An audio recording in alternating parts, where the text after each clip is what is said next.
नमस्कार, एक बार फिर से आपका स्वागत है द न्यूज टॉक पर, जहां पर हम जानने वाले हैं देश और दुनिया से जुड़ी 50 से भी ज्यादा बड़ी खबरें। तो वीडियो में आगे बढ़े उससे पहले आपसे एक छोटी सी रिक्वेस्ट है कि वीडियो को लाइक और शेयर जरूर कर दे। साथ ही आप कहां से ये वीडियो देख रहे हैं जरूर बताएं। तो चलिए बिना देरी किए जानते हैं सभी बड़ी खबरें। देश में कोरोना के नए मामलों में गिरावट जारी। 24 घंटों में 20,000 से ज्यादा मरीज हुए ठीक, 243 ने गंवाई जान। रोमानिया और हंगरी के रास्ते भारतीय नागरिकों को लाया जा रहा भारत। अब तक 700 लोगों की हुई वापसी। महंगे तेल से बढ़ा भारत का इंपोर्ट बिल। इस वित्त वर्ष में ऑयल इंपोर्ट बिल $100 बिलियन के होगा पार। मन की बात में पीएम मोदी ने कहा, इटली से आए बहुमूल्य धरोहर 7 साल में 200 से अधिक प्रतिमाओं को भारत लाया गया। दिशा सालियाना केस में मुश्किल में केंद्रीय मंत्री नारायण राणे। मुंबई के मालवाणी पुलिस स्टेशन में केस दर्ज। छत्तीसगढ़ के सीएम ने कृषि के क्षेत्र में गौमूत्र के वैज्ञानिक इस्तेमाल पर कार्य योजना बनाने के दिए निर्देश। यूपी में एसपी प्रत्याशी की रैली में लगे पाकिस्तान जिंदाबाद के नारे। 7 समर्थकों समेत 30 पर एफआईआर। बीजेपी अध्यक्ष जेपी नड्डा का ट्विटर अकाउंट हैक। यूक्रेन की मदद के लिए किए गए ट्वीट अब हुआ बहाल। मणिपुर इलेक्शन में उतरे दूसरे चरण के 92 उम्मीदवारों पर है क्रिमिनल केस। 57% कैंडिडेट करोड़पति।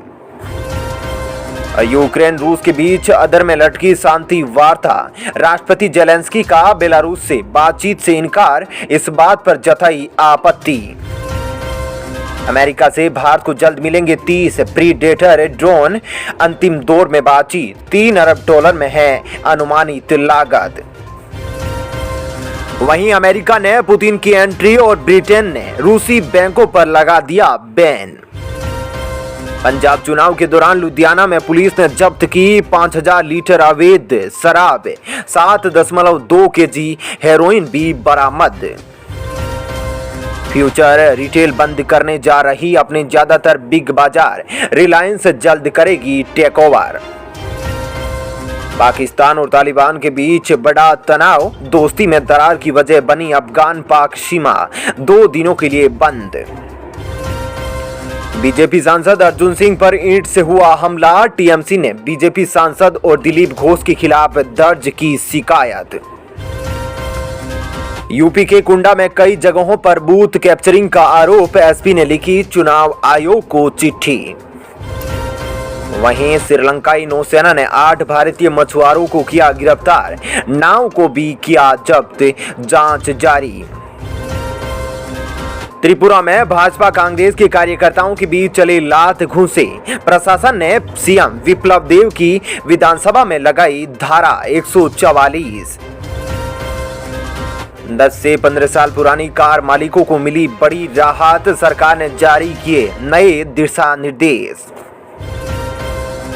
व्हाट्सएप कर रहा है नई सुविधा पर काम। अब यूजर्स लिंक के जरिए हो पाएंगे कॉल में शामिल। छत्तीसगढ़ में राहुल और प्रियंका गांधी के साथ आज मुलाकात करेंगे सीएम भूपेश बघेल। कई मुद्दों पर होगी चर्चा। दिल्ली मेट्रो में अब बिना रोक टोक कर सकेंगे यात्रा। 28 फरवरी से हटा दिए जाएंगे सभी कोरोना प्रतिबंध। रूस के समर्थन में चीन का अमेरिका पर हमला। कहा, कभी न भूले दुनिया के लिए असली खतरा है कौन। वहीं दिल्ली यूनिवर्सिटी के 1,73,000 छात्रों को मिली डिजिटल डिग्री। रक्षा मंत्री राजनाथ सिंह रहे उपस्थित। यूपी के उन्नाव के 400 साल पुराने मंदिर में साक्षात भगवान के दर्शन का दावा। लग रहा भक्तों का जमावड़ा। यूपी इलेक्शन के तहत देवरिया में विपक्ष पर बरसे पीएम मोदी। कहा, यह चुनाव घोर परिवारवादी और घनघोर राष्ट्रभक्तों के बीच। भारत इमरजेंसी ऑयल स्टॉक का कर सकता है इस्तेमाल। रूस यूक्रेन युद्ध के बीच कीमतों को घटाने के लिए हो सकता है फैसला। कांग्रेस नेता गुलाम नबी आजाद के भतीजे मुबसर बीजेपी में शामिल, कहा पीएम मोदी के विचारों ने किया आकर्षित। पांचवें चरण की वोटिंग के बीच सीएम योगी ने दिया बड़ा बयान, कहा 300 सीट जीतेगी बीजेपी। वहीं भारतीय दूतावास ने अपने नागरिकों से की अपील, युद्धग्रस्त इलाकों से जाए दूर, सीमा पर चौकियों पर जाने से बचे। वहीं हेमंत सोरेन ने अमित शाह को लिखा पत्र, यूक्रेन में फंसे लोगों की दी सूची, उनके सुरक्षित वापसी की अपील। कांग्रेस का केंद्र पर हमला, रणदीप सुरजेवाला बोले यूक्रेन में जीवन और मौत से जूझ रहे भारतीय पर पीएम मोदी चुनाव प्रचार में व्यस्त। यूक्रेन का बड़ा दावा, हमले में मारे गए 4300 रूसी सैनिक, 27 हवाई जहाज और 26 हेलीकॉप्टर समेत कई बख्तरबंद कारें नष्ट। वहीं मानसून सत्र तक संसद के पास हो सकता है डेटा प्रोटेक्शन बिल, ड्राफ्ट को निरस्त करने की कोई योजना नहीं, वैष्णव का बयान। हरियाणा में आज खत्म हो रही गुरमीत राम रहीम की 21 दिन की फरलो, जेल जाने से पहले बाबा के डेरे में सजेगी महफिल। दिल्ली में पार्षद के पत्र के बाद एसडीएमसी की सफाई, धार्मिक पोशाक पर रोक को लेकर नहीं दिया कोई भी आदेश। यूक्रेन संग युद्ध के बीच रूस को लगा बड़ा झटका, यूट्यूब ने रूसी मीडिया चैनलों को किया ब्लॉक। वहीं इस सप्ताह सेंसेक्स 1800 अंकों के साथ फिसला, निवेशकों की संपत्ति में आई 10,51,000 करोड़ रुपए की गिरावट। महाराष्ट्र में कोरोना की तीसरी लहर का खत्म हुआ कहर, पर मास्क नहीं छूटे, बोले स्वास्थ्य मंत्री राजेश टोपे। यूपी के कुंडा में सपा प्रत्याशी पर जानलेवा हमला, मतदान केंद्र से कुछ ही दूरी पर 50 लोगों ने किया पथराव। यूक्रेन की राजधानी पर कब्जे का खतरा, रूसी सेना ने कीव को चारों ओर से घेरा, नागरिकों को घर से बाहर ना निकलने की दी सलाह। ब्रिटेन की विदेश सचिव ने चेताया, रूस यूक्रेन के बीच संघर्ष कई सालों तक चलता है, मॉस्को इस्तेमाल कर सकता है घातक हथियार। वुमेन्स वर्ल्ड कप 2022 से पहले बुरी खबर, स्मृति मंदाना के सिर पर लगी गेंद, होना पड़ा रिटायर्ड हर्ड। गोवा में बागी विधायक मामला, सुप्रीम कोर्ट को दोषपूर्ण दल बदल विरोधी कानून की जांच का एक और मौका मिला। वहीं अपने ही देश में लगातार विरोध झेल रहे पुतिन, अब तक 3000 से ज्यादा प्रदर्शनकारी हिरासत में।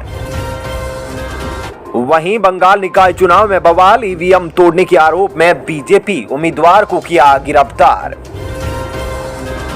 यूनाइटेड नेशन का दावा, रूस के साथ लड़ाई में यूक्रेन के 240 नागरिक हुए हताहत, मरने वालों की संख्या और भी बढ़ने की संभावना। इंडोनेशिया में आए भूकंप के बाद भूस्खलन, मलबे में नीचे दबने से 10 लोगों की मौत, अब तक 400 से ज्यादा घायल।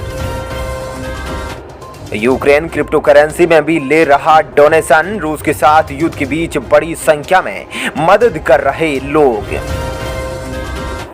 मोबाइल टावर लगवाने के नाम पर कर रहे हैं पेमेंट तो हो जाए सावधान, सरकार ने जारी की चेतावनी।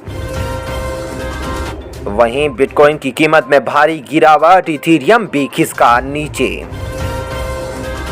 वहीं दोस्तों उत्तराखंड में एक महीने बाद थमा कोरोना संक्रमण से मौत का सिलसिला, तीसरी लहर में 261 लोगों का हुआ मरना। ऐसे में दोस्तों फिलहाल इस वीडियो में इतना ही। ऐसी ही खबरों के लिए चैनल को सब्सक्राइब कर ले, साथ ही वीडियो को लाइक और शेयर जरूर करें। धन्यवाद। जय हिंद।